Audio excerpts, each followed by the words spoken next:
जी नमस्कार। आज हम पहुँचे हैं इंग्लिश मंत्रा। इंग्लिश मंत्रा के जो मालिक हैं सुधीर सर, ये किसी परिचय के मोहताज नहीं हैं। इन्होंने एक बीड़ा उठाया है।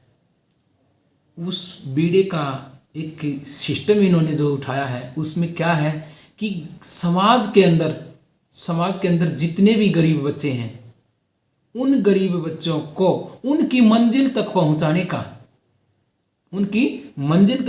का बीड़ा उठाया है।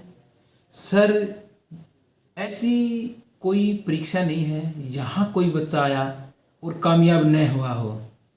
यूजीसी की NET, HTET, KVS, DSS, NVS, आपकी यूनिवर्सिटी कैडर, क्या है कि जितने हम नाम गिनाएंगे वो कम रह जाएंगे। इसलिए हम सुधीर सर जो बीड़ा उठाए हुए हैं इनका भीम जानो प्रतियोगिता में स्वागत है। सर से जानना चाहेंगे। सर, अमरजीत गौतम जियों का इंग्लिश मंत्र पर पहुंचने पर जो है हार्दिक अभिनंदन करता हूं और मुझे तहे दिल से बहुत खुशी आज महसूस हो रही है कि इन्होंने एक प्रतियोगिता का आयोजन करके एक समाज को जो है और स्पेशली बच्चों को जो है एक मैसेज देने की कोशिश की है। और चाहे वो बौद्धिक मैसेज है, चाहे वो शैक्षणिक मैसेज है। और ये जो है प्रतियोगिता जो है 3 स्तरों पे करने जा रहे हैं। जिस प्रतियोगिता का जो मुख्य जो केंद्र रहेगा वो बाबा साहब की विचारधारा, बाबा साहब के जितने भी आंदोलन थे, साहू जी महाराज की जो शिक्षाएं थी, उसके बाद बाबा साहब के ऊपर साहू जी महाराज जी का क्या जो है इम्पैक्ट रहा उनसे संबंधित। इनके अलावा जो महात्मा बुद्ध थे उन्होंने गृहस्थ जीवन को क्यों छोड़ा, उनसे संबंधित जितने भी जो हैं इंटेलेक्चुअल जो है प्रश्नोत्तरी होगी। और इस प्रश्नोत्तरी का जो है एक भारत लेवल पे आयोजन है। पूरे भारत के जो बच्चे हैं वो इसमें भाग, और संग्रह में जो है क्वेश्चन का जो मुख्य बेस रहेगा वो ये रहेगा कि जैसे बाबा साहब का जन्म कब हुआ था, डॉक्टर भीमराव अम्बेडकर कब पैदा हुए थे, जैसे 14 अप्रैल जो है 1851 को पैदा हुए थे। उसके बाद उनका जन्म किस स्टेट में हुआ था, किस गांव में हुआ था, किस जो है प्रांत में हुआ था, क्योंकि उन दिनों प्रांत थे, राज्य नहीं थे। उसके बाद फिर जो है उनकी एजुकेशन 5वीं तक कहाँ रही, 10वीं तक कहाँ रही, +2 तक उन्होंने कहाँ से की, फिर बीए कहाँ से की, फिर एलएलबी कहाँ से की, फिर एमए जैसे कोलंबिया यूनिवर्सिटी से किया था, फिर पीएचडी भी वहीं से किया था इन्होंने। तो इस प्रकार से, और जैसे पीएचडी इन्होंने 1916 में पास किया था। और इस प्रकार के जो है क्वेश्चन उसमें होंगे। और इनके अलावा जैसे महामानव बुद्ध हैं जिनको महात्मा बुद्ध बोलते हैं, यानी उनका जीवन जो है कैसा था, उनका जन्म किस वंश में हुआ था, और उन्होंने जो है घर त्याग क्यों किया। आधुनिक जो है मूक नायक जो है चैनल जो है वो उसी की पृष्ठभूमि पे काम करेगा जैसे बाबा साहब के समय में जो है मूक नायक ने काम किया था। जी जी सर। और इनके अलावा यानी जैसे उन दिनों जो है बाबा साहब ने जितने भी ये पत्रिकाएं शुरू की थी, यानी इनकी एडवर्टीजमेंट भी किसी अखबार ने नहीं ली थी। इवन प्रिंट मीडिया ने बिल्कुल ही मना कर दिया था। उसके बावजूद साहू महाराज जी ने जो है बाबा साहब को कुछ पैसों की जो है सहायता की थी। उनके उस सहायता के बाद जो है बाबा साहब ने इन पत्रिकाओं का और इन अखबारों का जो है लिखना जारी किया था। और उनका एक बहुत बड़ा इम्पैक्ट भी समाज के ऊपर रहा और पूरे भारत में रहा, और पूरे भारत की बजाय जो है पूरे दुनिया में रहा। उसके साथ साथ फिर जो है पर्सन होंगे, जैसे पूना पैक्ट कब हुआ था, जैसे 1923 में हुआ था। पूना पैक्ट था क्या? पूना पैक्ट एक जो है कोई आंदोलन नहीं था। पूना पैक्ट एक अलग इलेक्शन जो है कॉन्स्टिट्यूएंसी की मांग थी। जिस प्रकार से भारत और पाकिस्तान जो है 15 और 14 अगस्त 1947 को आज़ाद हुए थे, बाबा साहब चाहते थे कि हमारा भी एक अछूत जो है कॉन्स्टिट्यूएंसी हो जिसमें सारे ही लोग जो हैं केवल और केवल अछूत ही उसमें लोग हों, या दलित ही उसमें लोग हों, और उनमें कोई किसी प्रकार का कोई जो है दूसरी जो है अपर जो है समाज का कोई भागीदार ना हो। और हाँ, और उस इसके साथ साथ यानी उनको वोट का अधिकार दिया। और बाबा साहब तो इस पक्षधर थे कि जितने भी जो है दलित लोग हैं उनको 2 वोट का राइट होना चाहिए। लेकिन ये महात्मा गांधी एंड कंपनी के द्वारा जो है एक्सेप्ट नहीं किया गया।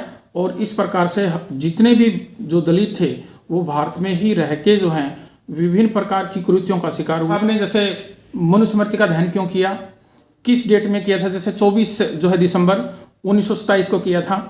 किस लिए किया था? क्योंकि उसमें पूरा का पूरा जो काला चिट्ठा जो था वो ब्राह्मणवाद का केंद्र बिंदु था। और उसके बाद बाबा साहब ने जो है काला मंदिर प्रवेश के लिए जो है एक आंदोलन किया। उसके बाद महाड़ तालाब का आंदोलन किया। उसके बाद फिर बाबा साहब ने जो है राउंड टेबल कॉन्फ्रेंस में कब भाग लिया, क्यों भाग लिया। फिर बाबा साहब ने इसी के लिए जो है एक बहिष्कृत हितकारिणी सभा का आयोजन किया, जो कि राउंड टेबल कॉन्फ्रेंस के अंडर उन्होंने भाग लिया। उसके बाद पूना पैक्ट जो है कब हुआ था? जैसे 27 अगस्त 1932 को हुआ था। फिर इनके अलावा हमारी इस प्रतियोगिता में जो है जैसे अंबेडकर जी का पॉलिटिक्स में क्या योगदान है, आज के जो लोग हैं सारे के सारे लोग जो हैं बाबा साहब की विचारधारा को आगे बढ़ाने में लगे हुए हैं। चाहे वो बीएसपी के अलावा जितनी भी देश में पार्टियां हैं वो सारी की सारी पार्टियां जो हैं आज बाबा साहब को फॉलो कर रही हैं। और वो सिर्फ एक दिखावे का ढोल है, लोगों को बहकावे में लेने का ढोंग है। इसके अलावा बाबा साहब ने जो औरतों की आज़ादी के लिए, जिसको इंग्लिश में बोलते हैं एमेंसिपेटर ऑफ वुमेन, सबसे पहला काम बाबा साहब ने जो है औरतों की आज़ादी के लिए किया था। क्योंकि इससे पहले जो है भारत की आज़ादी से पहले जो है औरतों को जो है किसी प्रकार का भी कोई राइट नहीं था। बाबा साहब ने जैसे ही कॉन्स्टिट्यूशन लिखा तो जैसे ही भारत की प्रधानमंत्री इंदिरा गांधी बनी तो उन्होंने सबसे पहले बाबा साहब का धन्यवाद किया था कि आज मैं बाबा साहब के कारण जो प्रधानमंत्री बने हूँ। अगर बाबा साहब नहीं होते तो मैं आज देश के प्रधानमंत्री भी नहीं होती। इसके अलावा फिर बाबा साहब ने जो है एक बहुत बड़े किसान और जो मजदूर का आंदोलन पूरे देश में चलाया। उनके काम करने की, उनके मूल्य निर्धारित करने की, उनके काम करने के घंटों की, जो कि पहले जो है 24-24 घंटे लोग काम करते थे, मजदूर या कोई जो है कर्मचारी, लेकिन बाबा साहब ने 8 घंटे का प्रावधान उसमें किया था।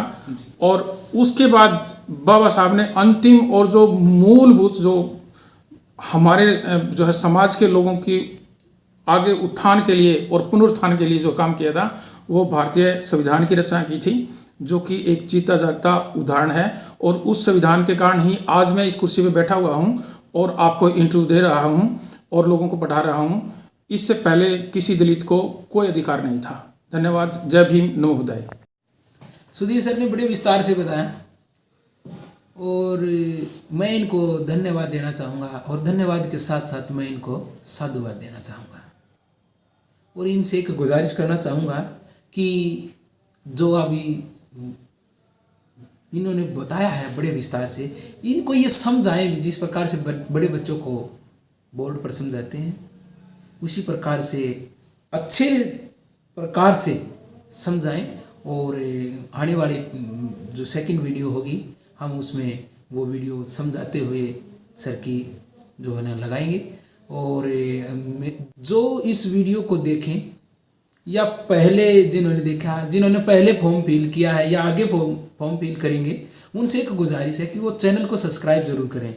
चैनल को सब्सक्राइब करने का कारण है, ज़रूरी है, क्योंकि जो प्रतियोगिता हो रही है वो प्रतियोगिता के लिए 10 मिनट पहले जो लिंक, जो एग्ज़ाम का लिए जो हम लिंक डालेंगे वो चैनल पर ही डालेंगे। यदि आपने सब्सक्राइब नहीं किया तो 10 मिनट पहले आपको लिंक नहीं मिलेगा और लिंक नहीं मिला तो फॉर्म फिल करने का आपका सपना अधूरा रह जाएगा, क्योंकि आपको लिंक नहीं मिलेगा। लिंक नहीं मिलेगा तो आप एग्ज़ाम नहीं दे पाएंगे। इसलिए मेरी गुजारिश है कि सब के सब चैनल को सब्सक्राइब करें और अच्छी लगे तो इस वीडियो को लाइक भी करें, शेयर भी करें।